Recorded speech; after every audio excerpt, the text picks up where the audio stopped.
सभ्यता का जब विकास हुआ और बच्चे जब जन्म लेते पृथ्वी पर, और मां के दूध के साथ साथ गौ माता के दूध ने इंसानों को पाला। इस दुनिया में किसी भी व्यक्ति के भीतर प्रवीणता, कुशलता, योग्यता तब आई है जब उसके भीतर स्वीकार्यता हो। कभी कभी लगता है इन लोगों को बिठाऊं एक साथ और एक बार फैसला ही हो जाए पहले कि धर्म क्या, ज्ञान क्या, विज्ञान क्या, खगोल क्या, भूगोल क्या, इतिहास क्या, ना। ये पंच तत्व का शरीर है, ये विज्ञान ही तो है। रामायण में लिख दिया पंच रचित यह अधम शरीरा, तो पाखंड हो गया। और विज्ञान इसको सिद्ध कर दे कि इसमें जल है, वायु है, आकाश है, मिट्टी है, तो ये विज्ञान हो गया। रामायण में आते ही वो पाखंड हो गया और एंड्रू फोंड्री कोंड्रिया किसी ने लिख दिया उसको, तो विज्ञान हो गया। कमाल है। नाम बदलने से विज्ञान और पाखंड दो हो गया। मुझे कभी कभी लगता है, पहले मैं जब टीवी पर बैठा करता था, डिबेट किया करता था, तो भिड़ंत होती थी और अंत में मानते थे लोग, कहते थे आपका बड़ा वैज्ञानिक अवधारणा है।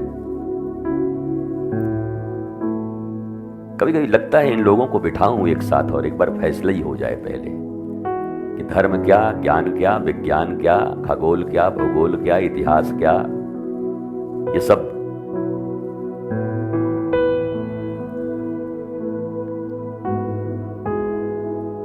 तो चंद्र ग्रहण, सूर्य ग्रहण, ये खगोलीय घटनाएं हैं। इन घटनाओं का शरीर पर क्या असर है, नहीं है, क्या ये तुम जानते हो? पता है चंद्रमा से मन का क्या संबंध है? मानसिक रोग में चंद्रमा का क्या रोल है? क्या विज्ञान इसे नकार पाएगा? चंद्रमा के पूर्ण होने से समुद्र में ज्वार आता है, भाटा। यह शरीर भी जल है, इसमें 70 से 80%। उस चंद्र से इस शरीर के भीतर के जल का क्या संबंध है? क्या तुमने पढ़ा है कभी जाना है?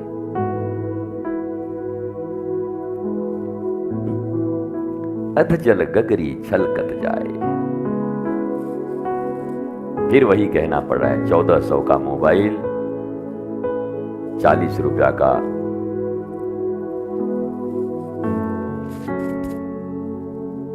आवाज को खोल दो पूरी तरीके से। काफी कारीगरी हो रही है, आधे घंटे से क्षण क्षण बदल रहा है?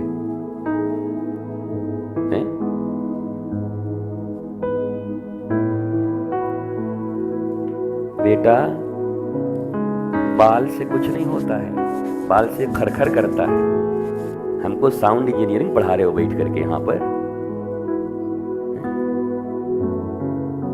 नाचे नहावे आंगन में टेढ़।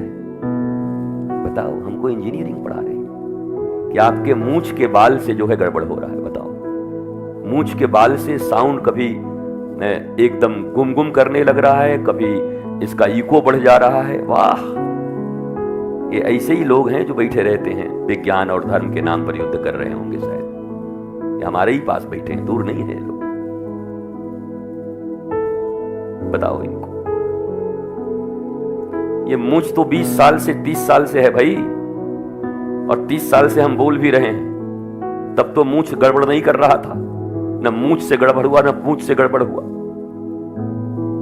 अब आज अचानक एक साउंड इंजीनियर का जन्म होता है आनंदम धाम में, जो कहते हैं मुझवे गड़बड़ कर रहा है। नहीं तो हमारा साउंड और हमारी आईटी टीम तो चांद से उतरी हुई है आज ही।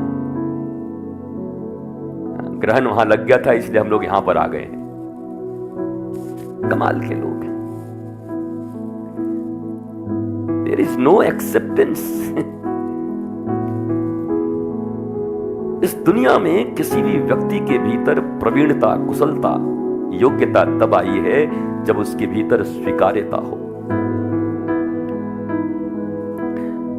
जिस व्यक्ति ने अपने द्वार बंद कर दिए हों अहंकार, अज्ञानता, ईर्ष्या के कारण, वहां प्रगति असंभव है। मेरे प्यारे बच्चों, तुम अगर कहीं रुक गए, आज तुम्हारी प्रगति अगर नहीं हुई, तो तुम किसी पर नाराज मत होना, क्योंकि ये तुम्हारे कारण हुआ है।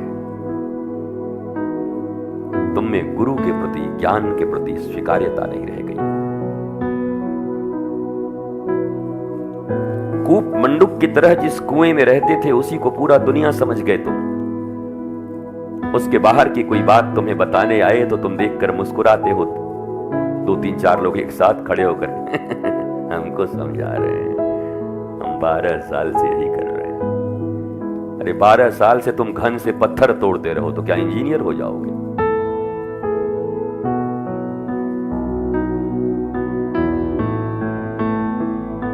तब तो ऐसे दफ्तरों में 60-59 साल के कोई, मान लीजिए वहां पर 4th क्लास के कर्मचारी हैं, प्यून हैं, और नया कोई डीएम आए 28 साल का, और वो कहे इधर आओ बाबू, 32 साल हो गया, जितनी तुम्हारी उम्र है ना, उम्र कितना है? डीएम बोलेगा 28 साल। हम 32 साल से यहां झाड़ू लगा रहे हैं और डीएम हम बनेंगे। Is it possible? संभव है? नहीं बनेगा। ज्ञान, सीखने की भूख, एंड इंस्ट्रक्शंस फॉलो करने की चाह। आपको पता है जितने भी ये सिविल सर्विसेज की परीक्षा पास करते हैं, फिर ट्रेनिंग के लिए मसूरी इत्यादि में जाते हैं, सब करने के बाद भी उनको पूरा पूरा सीखना पड़ता है, ऑर्डर फॉलो करने पड़ते हैं, जीवन भर सीखते रहते हैं ये जितने भी अधिकारी हैं। और कोई मान बैठा है कि आंगन टेढ़ा है, नहीं तो नाच तो हमारा माइकल जैक्सन का है।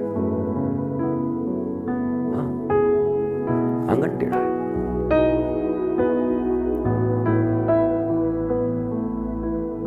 ये सत्संग से अलग की बात नहीं है, आप सब घबराएंगे नहीं। ये साउंड में आ गया तो साउंड भी ऊर्जा है, लाइट भी ऊर्जा है। चंद्र से लाइट, सूर्य से लाइट एंड साउंड, यही तो पूरी विज्ञान है। Light and sound.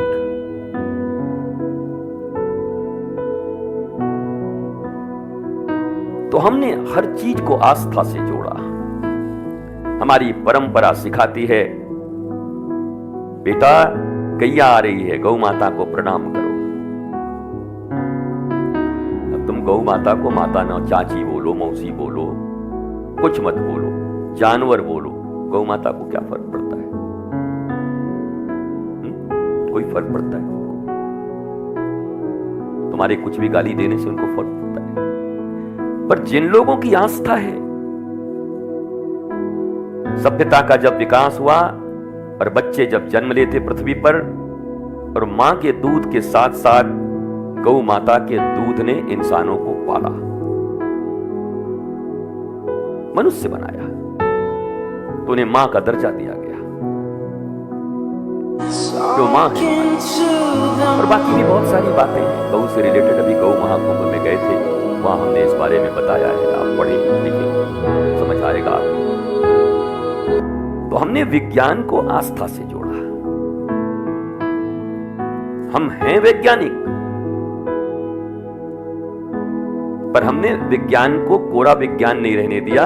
हमने संस्कार, आस्था और धर्म से जोड़ा, ताकि विज्ञान जो नहीं भी पढ़ पाया किसी कारणवश, तो ये प्रमाणित है कि ये चीज यही है, वो उसको पालन करके अच्छा जीवन जी सके, आस्था से ही अच्छा जीवन जी सके। इसलिए हमने नदियों को मां कहा।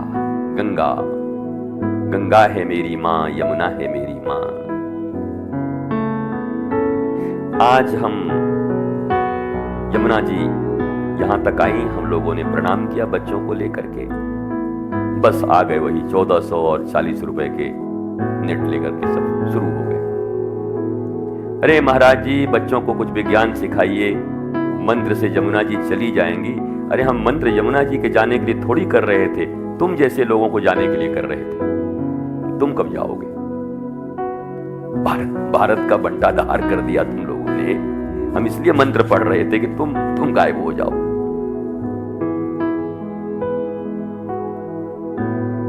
नकारात्मकता में भी सकारात्मकता देखना, ये भारतीय धर्म ने हमें सिखाया है, सनातन ने सिखाया है। एक तरफ जब बाढ़ के रूप में तुम कह रहे हो बाढ़ आ गई, हाय माई हाय बाप, तो हमने ढोल गाजे बाजे बजा करके आरती दिखा करके कहा मेरी मां आ गई आज हमें दर्शन देने के लिए। कर तो हम भी वही रहे हैं जिससे हम सुरक्षित रहें, जिससे हम आस पड़ोस के लोगों की मदद कर सकें, कोई बीमार हो तो उनको पहुंचा सकें कहीं पर, वो तो हम कर ही रहे हैं। पर हम कोरे तुम्हारे तरीके से अनपढ़ गंवार और महामूर्ख नहीं हैं, बल्कि हमारी आस्थाएं जुड़ी हुई हैं, हमारा समर्पण जुड़ा है। हम हर आई हुई आपदा को भी अवसर के रूप में देखकर उससे भी लाभ उठाना जानते हैं, और उस आपदा से हम भयभीत नहीं होते, बल्कि उन्हें ईश्वर का आशीर्वाद समझकर स्वीकार करते हैं। खट्टा दिया है तो मीठा भी वही दे रहा है। कंटक फूलों पर चलने का अगर मौका मिल रहा है तो कांटों पर कौन चलेगा? कांटों पर भी तो हमें चलना पड़ेगा। फूल में ईश्वर है तो कांटे में भी ईश्वर है। गुलाब के फूल में अगर ईश्वर है तो कांटों के बिना गुलाब का फूल होता नहीं, वो कांटा भी ईश्वर है। क्यों? एक सुगंध देने के लिए है और एक जल्दी कोई उसको मसल न दे, इसलिए कांटा के साथ आता है कि ठीक ठाक बचा रहे। कुछ कांटे इसीलिए होंगे, ईश्वर ने रक्षा की है सबकी। एक लाजवंती का पौधा देखते हो, छूते ही सिकुड़ जाता है, सोचता है आ गया ये तोड़ने वाला महाराक्षस, तो सिकुड़ के छोटा हो जाता है कि निकल जा अपने रास्ते से।